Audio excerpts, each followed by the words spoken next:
Welcome to The Uprising is Here, brought to you by XYZ Creative. This podcast covers news, culture, history, and current events from the perspective of a transgender man. My name is Hendrix, and I'm your host. Welcome to our very first episode, Transgender History. We are going to delve into the rich and diverse history of transgender individuals and their struggle for acceptance and recognition. Today, we embark on an enlightening journey through the milestones and challenges faced by the transgender community. In this episode, we'll dive deep into the historical context of transgender identities, shedding light on the struggles, triumphs, and the pivotal moments that have shaped the understanding and recognition of transgender history. We will start with ancient beginnings for part 1 of this series on trans history. The two books I read for this episode are Transgender History by Susan Stryker and Evolution's Rainbow, Diversity, Gender, and Sexuality in Nature and People by Joan Roughgarden. You can find both books through my Amazon storefront at www.amazon.com/shop/The Uprising is Here. Look for the episode 1 curated list. I added a few more books about transgender history and experiences to my storefront in case you're interested. Please support this channel by buying the books through our link. Our journey begins in ancient civilizations, where we discover the early understanding and acceptance of diverse gender identities. From the Hijra community in South Asia to the Two-Spirit tradition among indigenous cultures in North America, we explore the historical significance of transgender individuals throughout time. What strikes me is that so many cultures across history and time have recognized the third gender. A myth perpetuated by anti-trans activists is that being transgender is a modern phenomenon. This couldn't be further from the truth. As we delve into our journey into ancient civilizations, keep this in mind. Let's begin our journey with the Native Americans of North America. Gender-variant people in Native America are referred to as two-spirited, with the details varying from tribe to tribe. Some tribes have held two-spirited people in exceptionally high regard because of their religious role in ceremonies and beliefs about creation. Further, two-spirited people, often childless themselves, were seen as a blessing on a family because of their role in helping with childcare or helping with elderly family members. Some examples of tribes with two-spirited religious traditions are the Zuni and Navajo. The Zuni legend tells of a battle between agricultural and hunting spirits, in which a two-spirited deity brought peace to the warring parties.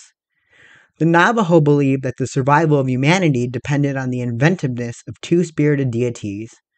Because two-spirited deities were at the foundation of religion, it endowed two-spirited people with dignity and significance. The anthropologist Will Roscoe is well known for his work with two-spirited tradition. His research on it has appeared in numerous journals and publications, and he has published numerous books on the subject. You can find two of his books, The Zuni Man and Woman and Changing Ones, Third and Fourth Genders in Native North America, in this show's Amazon storefront at www.amazon.com/shop/The Uprising is Here. In Roscoe's book, Changing Ones, he reports an account of how Hugh Scott, a retired Army general, interviewed a famous two-spirited woman named Oshtish from the Crow tribe in 1919. Oshtish was also an artist, medicine woman, and shaman who had great prestige in the community. When asked by Scott why she wore woman's clothes, although she was known to be physically male, she replied, "That is my road." When asked how long she had been that way, she answered that since birth, she inclined to be a woman and never a man. Two-spirited people did not pass physically as members of the gender they identified with. Their bodily state was known to everyone. However, a two-spirited woman was accepted as a woman. She would have participated in women's domestic and economic activities and looked after the older children. They also would assist in weaving. Weaving was a part of a woman's life cycle, offering a medium for expressing self-control and self-esteem, creativity, and beauty. There were also two-spirited entities that were born women, but who dressed like men. They would go off to war, take wives that were women, and were seen as men.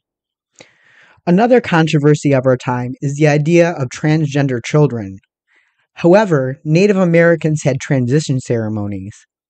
The anthropologist Walter Williams tells of a Navajo coming out ceremony that was an opportunity to endorse and bless a young two-spirited person. On the day of the ceremony, the youth was led into a circle.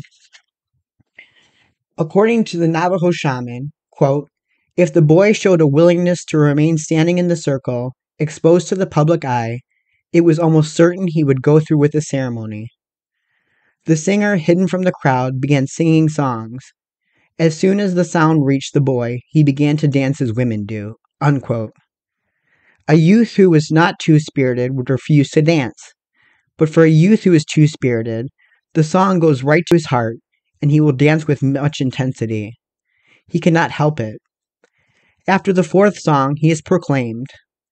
The youth was then bathed and received in a women's skirt. She was led back to the dance ground dressed in feminine clothing and announced her new feminine name to the crowd.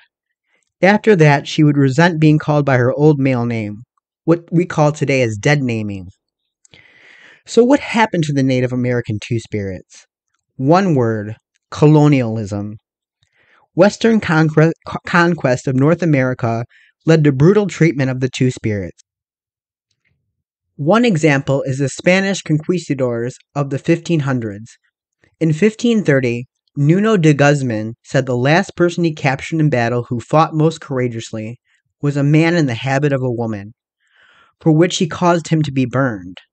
While in Panama, Vasco Núñez de Balboa saw men dressed as women and threw them to his dogs to be eaten alive. Justifying the Spanish conquest of America turned on whether the natives were quote-unquote rational, meaning possessing a combination of reason, intelligence, and morality as defined by the Catholic Church. We can draw parallels to how the two spirits were treated by their conquerors to how transgender people are treated today. Religion often plays a factor in discriminating against trans people in the present. However, European repression did not annihilate two spirits in America. The two-spirit tradition is ancient. Anthropologists have traced back two-spirit imagery back to 1,500 years in paintings on the walls of Kiva, a round ceremonial room in New Mexico. The two-spirit tradition lives on today as Native American groups throughout the United States reclaim this heritage. Next up on our ancient history voyage is the Mahu of Polynesia. The Mahu are most like today's non-binary community, because that's what Mahu means, someone that can be both genders. Mahu literally means half man, half woman. Both sexes could become Mahu. French explorer Louis Antoine de Bougainville encountered the islands of Tahiti during a tour of the South Pacific in 1766 to 1769. Again, we are going to see how colonialism played a role in suppressing gender-variant people. The London Missionary Society, which established an outpost on Tahiti, concluded that the island was the filthy Sodom of the South Seas. The missionaries were the most bent out of shape by what the British captain William Bligh described as a class of people called Mahu. These people are particularly selected when boys and kept with the women solely for the careness of men. The women treat him as one of their own sex, and he observed every restriction that they do, and is equally respected and esteemed. Captain Bligh had encountered the Tahitian version of two-spirited people called Mahu. All the Polynesian islands have Mahu, although they have different names on Samoa and Tonga. On Hawaii, like Tahiti, they are called Mahu. The anthropologist Nikki Besner can give us some insight into the female Mahu. Studies in recent times show Mahu working in women's occupations, cooking, cleaning, gathering firewood, doing laundry, weaving mats, and making cloth. In urban settings, Mahu are sought after as secretaries and domestic help.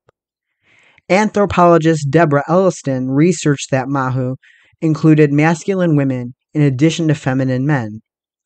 Masculine women Mahu have occupations like truck driving and farming, as well as certain gestures, clothing, and the wearing of short hair in a society that most women grow their hair very long in. Polynesians today are accepting of Mahu because they view it as natural or quote-unquote being that way. Mahu makes themselves known while still children by demonstrating trans styles of appearance or a preference for transgender work. Gender identity is more important to Mahu status than his sexual orientation. Next on our journey of different transgender cultures is the Hijra of India.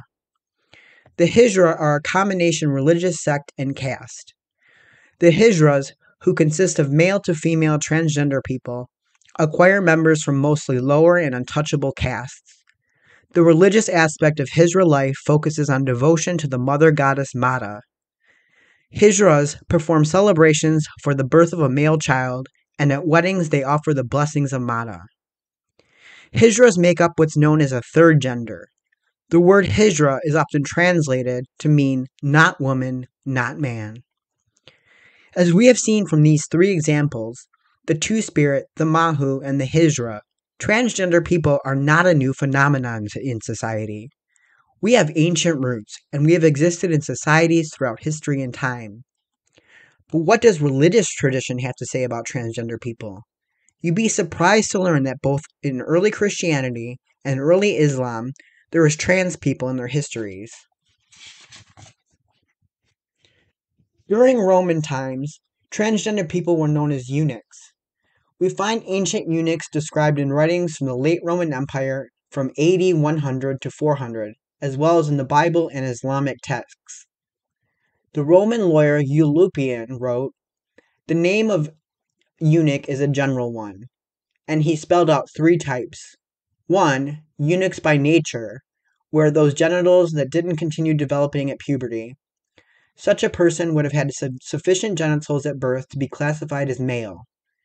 In early Roman times, infants born with genitals too ambiguous to be classified initially as male or female were killed. The second group of eunuchs had been castrated by a non-surgical procedure, tying up the scrotum so that the testicles atrophied, yielding genitals that continued to look male, but that didn't produce sperm or testosterone. Lastly, there were eunuchs whose genitals had actually been removed surgically. The idea that transgender people didn't start having gender-affirming medical procedures until the 20th century is historically inaccurate, as we see from Roman times. Castration was illegal in the Roman Empire, but not outside of it, or across the border. Still, a Roman could make a living doing the procedures. Most eunuchs were castrated before puberty. Their bodies assumed feminine characteristics. They retained a high voice and hairless body, and often grew breasts. The Emperor Severus Alexander referred to such eunuchs as a third sex. Eunuchs were traded in the slave market after being initially sold by their parents. The demand for them exceeded supply. Emperor Aurelian limited possession of eunuchs to senators. Eunuchs are discussed and embraced in the Bible, both in the Old Testament and the New Testament. Isaiah 56, verses 3 through 5, quote, "For thus says the Lord, to the eunuchs who keep my Sabbaths, who choose the things that please me, and hold fast my covenant, I will give my house and within my walls a monument and a name better than sons and daughters. I will give them an everlasting name, which shall not be cut off." End quote. This passage promises eunuchs that they can have descendants through the house of God. But what does Jesus have to say about eunuchs? Matthew chapter 19, verses 11 through 12. "Not all men can receive this saying, but only those to whom it is given. For there are eunuchs who have been so from birth. There are eunuchs who have made themselves eunuchs for the sake of the kingdom of heaven. He who is able to receive this, let him receive it." End quote. Jesus acknowledges multiple types of eunuchs in this passage. Intersex people, those castrated for administrative or domestic positions as slaves, and those who castrate themselves, the latter being for the sake of the kingdom of heaven. Even the book of Acts acknowledges eunuchs. Acts chapter 8, verses 26 through 40, where Philip not only baptized a eunuch, but a black-skinned foreigner in Ethiopia. The early Christian church openly accepted eunuchs. Transgender people also existed in early Islam. They were known as Muqanathin. They lived in the cities of Mecca and Medina. Muqanathin were an identifiable group of men who publicly adopted feminine adornment in clothing and jewelry. They are described in the Hadith, which are the accepted prophetic traditions. Before Islam came around, there was Ishtar in Mesopotamia. Ishtar was often depicted with a beard. She had the power to assign gender identity, turning man into woman and woman into man. Men called Kuragurus were followers of this goddess and were considered women like men. Our journey through ancient transgender history has been enlightening and inspiring. As we conclude this episode, let us remember that understanding and acknowledging transgender history is crucial in fostering a more inclusive and compassionate world. We must continue to support and uplift transgender voices as we work towards a future of acceptance and equality for all. Thank you for joining us on this episode of The Uprising is Here. If you enjoyed this podcast, don't forget to subscribe and share it with others. Stay tuned for our next episode, Transgender History Part 2, where we'll explore more captivating stories from the diverse tapestry of transgender history. Until then, be kind, be curious, and keep embracing the beauty of human identity. This is Hendrik signing off.